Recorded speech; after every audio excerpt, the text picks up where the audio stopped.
അപ്പച്ചിയും കൂടെ അവളെ എങ്ങനെയെങ്കിലും അവിടുന്ന് പുറത്താക്കണം. അത് ഞങ്ങൾ വിചാരിച്ചാലും നടക്കും തോന്നുന്നില്ല ഷി. അതെ, ആ കോന്തനെ കിട്ടിയപ്പോ അവള് വേറെ ആരോ ആയ മട്ട. പഴയ ദുർഗയൊന്നും അല്ല വിളിപ്പോ. ഓ, അപ്പൊ നിങ്ങളും എന്നെ കൈ ഒഴിയുവാണല്ലേ? എങ്കിൽ ഞാനൊരു കാര്യം ചെയ്യാം, ഞാൻ ഇവിടെ തന്നെ അങ്ങ് നിക്കാം. എന്തിനാ വെറുതെ അവിടെ പോയി നാണം കിടന്നേ?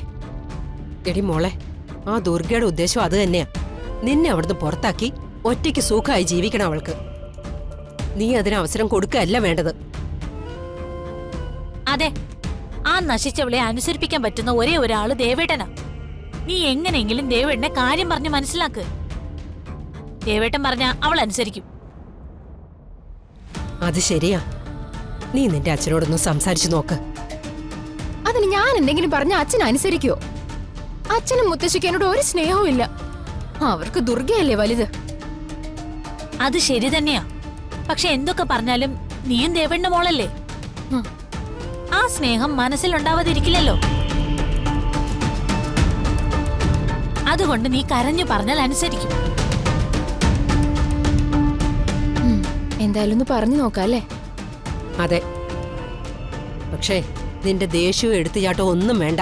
മര്യാദയ്ക്ക് വേണം കാര്യങ്ങൾ പറയാൻ. നാത്തും വിഷമിക്കണ്ട. അതൊക്കെ അശിമോള് വേണ്ട പോലെ കൈകാര്യം ചെയ്തോളൂ, അല്ലേ അശി?